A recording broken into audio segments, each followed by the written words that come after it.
break a bone as soon as you walk into the Indiana Fever facility because things have been crazy over there. Let's get into Rob Doer. Welcome to Keep the Vision. Make sure you like, comment, subscribe, share the channel, hit that bell notification, and hype the video. As always, we have good news for the Indiana Fever as they bring in a new player development coach to work alongside player and development coach Keith Porter, who the players seem to have a great rapport with. So let's take a look. The Indiana Fever posted, we have added Rob Doer to our staff. The words were delivered with a chilling certainty. The Indiana Fever, tired of the status quo, had unilaterally decided Caitlin Clark's game needed a complete overhaul. They weren't asking for her input. They were hiring an NBA-level player development coach specifically to fix her, igniting a silent fury that threatens to boil over. This wasn't a collaboration, it was a mandate, and the message was clear. Your current game isn't enough, and we're bringing in outside help to reshape it, regardless of your personal feelings or established training methods. The superstar, it seems, is now under the microscope of a new, imposed vision, and the implications for her future are nothing short of explosive. So the Indiana Fever have just hired a brand new coach, a brand new player development coach. They kind of had to. It says here he'll work alongside fellow player development coach Keith Porter. If you guys don't know, Keith Porter is out injured for a while. Like you will not see Keith Porter realistically doing any work with any player this offseason. As far as I'm aware, he snapped his Achilles, and it is not easy to come back from that. Like, that's the type of injury where I'm not joking. It is the This unexpected move saw the Fever bring in Rob Doer, an assistant and player development coach with significant NBA and G League experience, a hire that immediately raised eyebrows across the league. Publicly, it's framed as a positive addition, but behind the scenes, the timing and specific mandate hint at a deeper, more urgent problem that management believes only drastic intervention can solve. The subtext is unavoidable. Her individual growth, despite her undeniable talent, has stalled, or at least isn't progressing at the pace the front office demands. This isn't just a new face, it's a new philosophy being forced upon their most valuable asset, creating immediate tension. Development coach Keith Porter, who the players seem to have a great rapport with. So let's take a look. The Indiana Fever posted, we have added Rob Doer to our staff as a player development coach. Rob will work alongside fellow player development coach Keith Porter. And you see here, welcome Rob Doer. Now, who is Rob Doer? What has he done? Why is he qualified enough to be working with Caitlin Clark? Let's take a look here. Now, this is a big job because at the end of the day, it's clear Caitlin Clark is going to be training in Indiana. So this is someone who she's definitely going to be. The true intent behind Doer's arrival quickly emerged, a direct response to a perceived need to add some things to Clark's game. Analysts are openly stating she needs more ISO game, more in the bag, a complete elevation to a whole nother level next season. This isn't subtle encouragement, it's a stark declaration that her current skill set requires significant enhancement, implying a critical deficiency. For an athlete of Clark's caliber, such public assessments followed by an imposed coaching solution could easily be perceived as a profound insult, sparking the very fury the title implies. Not easy to come back from that. Like, that's the type of injury where I'm not joking. It is the worst thing that ever happened to me. It is literally the worst thing that ever happened to me. So, yeah, I do feel like the old Achilles injuries are pretty grim. Are pretty grim, not gonna lie. Like, it is, as someone that snapped my MCL twice, or not snapped my MCL, who has had three grade 2 tears of an MCL, not a full grade 3 tear. I would rather have two. Adding fuel to the fire, there's a deeply rooted mistrust in the Indiana Fever's management, with critics openly declaring, "I just don't trust them." This existing skepticism paints every organizational decision, including this high-profile coaching hire, with a brush of doubt. If Caitlin Clark shares even a fraction of this distrust, then Dozer's appointment isn't just a new coach, it's another questionable move by a front office whose judgment is already under intense scrutiny. This organizational instability provides a fertile ground for resentment, making her alleged fury entirely understandable. Rob, you better bring your A game, because I need CC on a whole nother level next season. I need her on another level next season, and we need her healthy. Let's get more info on Rob Doer. Here it says Rob Doer joined the Mad Ants for the 2023-2024 season. Prior, Dozier spent 2 seasons in Washington Wizards organization, last serving as a player development manager for the Wizards. In 2021-22, Dozier was a player development coach associated with the Capital City Go-Go NBA G League affiliate of the Wizards. So he has definitely... The immediate catalyst for Dozer's hire, while seemingly innocent, further complicates the narrative. The Fever's current player development coach, Keith Porter, is sidelined indefinitely with a torn Achilles, an injury so severe that it prevents him from participating in any on-court activities. While this creates a clear need for assistance, it also exposes the Fever's vulnerability and their reactive approach to player development. This isn't a long-planned strategic move, it's an emergency response hastily bringing in a replacement under pressure, which could make the fix feel even more arbitrary to Clark. Tears of an MCL, not a full grade 3 tear. I would rather have grade 2 tears in both my MCLs and be confined to a wheelchair than have to deal with an Achilles tear again. But at least they brought in another coach. They have a guy in by the name of Rob Doer. Rob Doer, I don't know. But he's in, I guess, and he's going to be, this is who we are trusting to work with Caitlin Clark in the offseason. This is who they are trusting to work with Caitlin Clark. So, obviously, look, the Indiana... Dozer's resume is undeniably impressive, boasting stints with NBA G League teams, the Pacers, and even the Washington Wizards. He's worked with some of the biggest names in basketball: Jason Tatum, Joel Embiid, Kevin Durant, Bradley Beal, Tyrese Maxey, through elite trainer Drew Hanlen's camps. But this very fact becomes a double-edged sword. Does his NBA-centric background truly align with the unique demands of the WNBA? Or is it a sign the Fever are attempting to force a square peg into a round hole, pushing a big man development style onto their superstar guard? This perceived mismatch could be a major source of contention. Drew Hanlen, Tyrese Maxey. Drew Hanlen is one of the best trainers in the game. He's right there. Him and Chris Brickley are right up there as 2 of the elites working with some of the top stars. Here it says where he met Coach Drew Hanlen and future NBA superstar Jason Tatum. Many years later, with the help of that camp, Dozier spent 2 summers working alongside Hanlen and Tatum, as well as Kevin Durant, Joel Embiid, Bradley Beal, and many more. So, you know, it's clear he's worked with some of the elites. He's worked with some of the best of the... His extensive G League background, while solid, highlights a distinct pathway of player development that often differs from nurturing a generational talent already at the peak of her craft. Working with emerging players is one thing. Fixing a record-breaking phenom is another entirely. The question isn't about Dozer's qualifications, but about the applicability of those qualifications to Caitlin Clark's specific, nuanced game. This could be interpreted as an aggressive, one-size-fits-all approach that ignores her established strengths, fueling her frustration with the imposed directive. This is who we are trusting to work with Caitlin Clark in the offseason. This is who they are trusting to work with Caitlin Clark. So... obviously, look, the Indiana Fever, we heard from Chris Brickley basically that, oh, you know, teams sometimes don't let their players leave. And everyone's like, oh, Caitlin can leave if she wants to. But it's like, I mean, if the Fever said, we want you to stay here, and she goes and disobeys the Fever, like, I don't think she's going to. I genuinely don't think she's going to. If the Fever don't want her to go somewhere, she's not going to say, fuck you. Like, I probably would rather if she did, to be honest.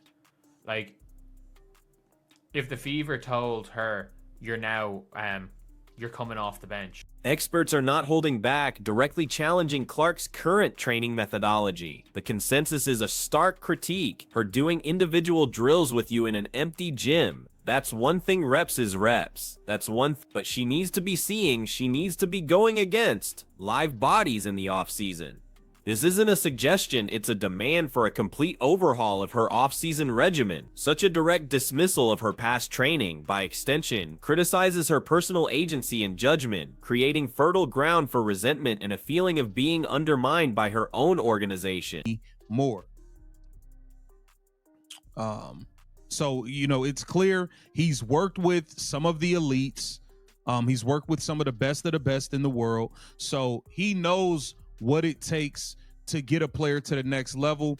And I can't wait to see what he's able to add to Caitlin Clark's bag, because we need to add some things. We need to add some ISO game. We just need to add some things to the bag. And I think with this type of training, Caitlin Clark can take her game to the next level.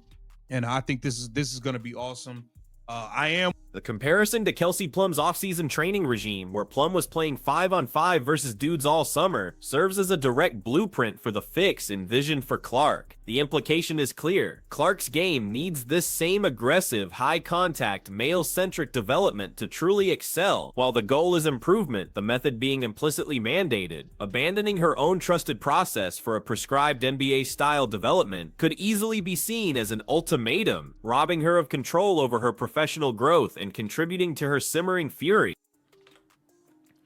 Okay, so it looks like he was the he was a graduate assistant at a college. Okay. And he played for a D2 school. Cool. What were his stats? So he, in his senior year, averaged like 2 points a game. His junior year averaged like 3.7 points per game. So he was nice. He was nice. And everyone's being like, oh, he averaged 1 point whatever at D2. Perhaps the most shocking revelation is the stark lack of autonomy Caitlin Clark reportedly possesses over her own off-season training. Whispers suggest that while she could theoretically leave the Fever's orbit to train independently, if the Fever said we want you to stay here and she goes and disobeys the Fever, like I don't think she's going to, this strongly implies that her choices are dictated by the organization, not her personal preference. Being forced into a particular training environment, especially one that implies a fix, would undoubtedly spark resentment in any elite athlete. And I think with this type of training, Caitlin Clark can take her game to the next level. And I think this is going to be awesome. I am worried about, I just don't trust the Indiana Fever, though. That's the thing. I just don't trust Kelly Crosskopf. I don't trust Stephanie White. I just don't trust them. You know, I truly don't trust them, and it is what it is. I probably never will, and that's just that. But this is definitely a good addition, bringing on Rob Doer now, and I think the Indiana Fever. The Indiana Fever, it appears, maintains a remarkably tight grip on their star player, asserting control over her development path in a way that feels more authoritarian than collaborative. This isn't about mutual agreement, it's about organizational directive. For a player who has always carved her own path, setting records and defying expectations, this imposition of a fixed training regimen under the Fever's watchful eye could feel like a cage. The message is clear. The team owns her development, not just her contract, which is a bitter pill for any fiercely independent competitor to swallow. In his senior year, averaged like 2 points a game. His junior year, averaged like 3.7 points per game. So he was nice. He was nice. And everyone's being like, oh, he averaged 1 point whatever at D2 school. If you guys don't think a player like that is nice, then you never play ball. Or you're way too... There's only two extremes. You're either unbelievably good or you never play ball. If you guys think that a guy who could be in a rotation at D2 school is not good. But it seems like he has been like a G League coach. It says here he was a video coordinator Imagine the internal turmoil for a player of Caitlin Clark's stature to be told directly or indirectly that your game needs fixing by management, and then to be denied the freedom to choose how that fix occurs. This scenario, where her elite status is acknowledged but her methods are questioned, creates a profound psychological challenge. The alleged fury isn't just about a new coach, it's about the undermining of her professional identity, her trusted process, and her fundamental right to self-determination, leading to a deep, unstated anger. Needed to make this move. We needed to bring on more NBA level training. I don't think the training that the WNBA had suffice enough for the level that Caitlin Clark is at, or the level she's going to. So I mean, that's just what it is. They need to level up with Caitlin Clark and get better training. And I think that Caitlin Clark is gonna absolutely light it up this season.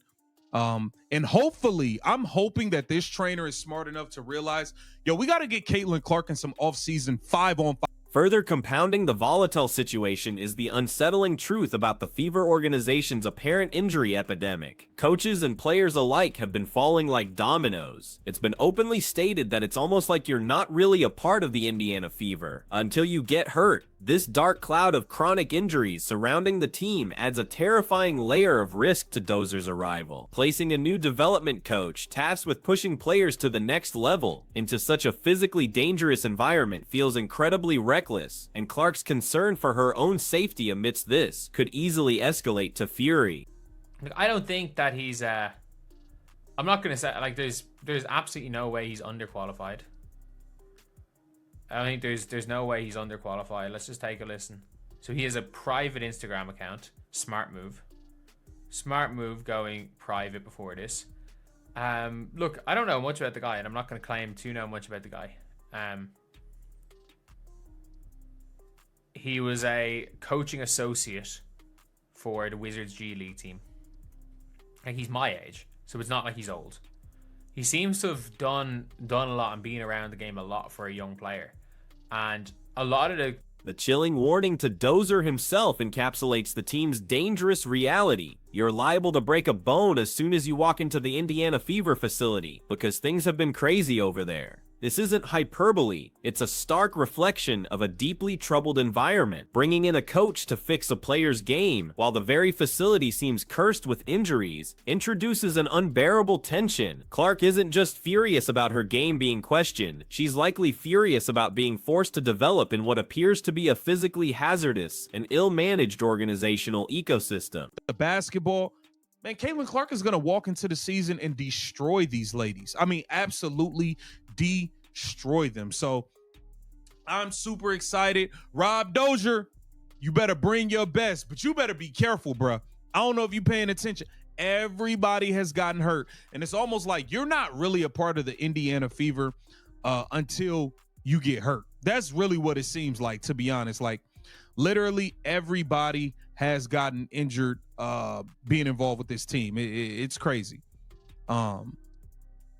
So that's what it is. Rob Doer, welcome to... The critical question remains, can Rob Doer, despite his impressive background, truly address the multifaceted issues surrounding Caitlin Clark's development within this chaotic environment? His expertise with NBA giants is clear, but translating that to a WNBA superstar under the shadow of management distrust and rampant injuries is an entirely different challenge. The fix being imposed seems superficial compared to the deep-seated problems, leaving Doer in an unenviable position and Clark potentially exposed to an unproven and perhaps ill-conceived solution. Yeah, I would I'm not upset by this. I'm really not upset. Like, it's an off season. He could bring big value. He was a power forward. Someone needs to work with guards as well. He's a player development coach. Like, I'm sorry, like, you can work with, it's not rocket science to work with a guard.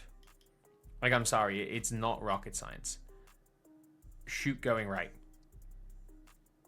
Like, it's not hard to work with a Caitlin. It's not the like we're seeing guards work with bigs all the time. KK getting a jump shot in year 2.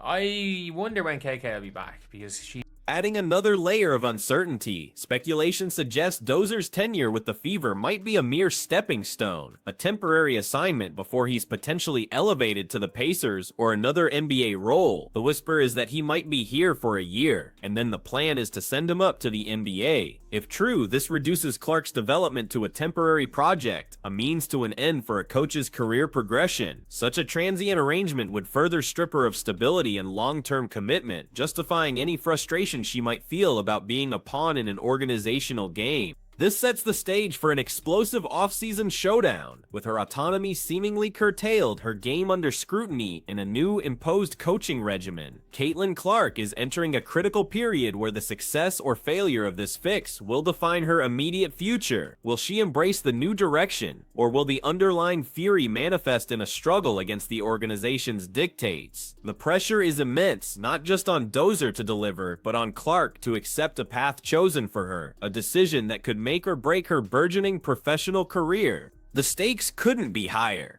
The Indiana Fever's decision to hire Rob Doer to fix Caitlin Clark's game isn't merely a coaching change, it's a direct challenge to her identity, her autonomy, and her established path to greatness. The question isn't just if Dozer can elevate her play, but if he can do so without alienating the very player he's meant to help. As the league watches, the true fallout of this controversial move and the star's unspoken reaction is yet to unfold, promising a tumultuous season ahead, where fury and frustration could overshadow any on-court triumph.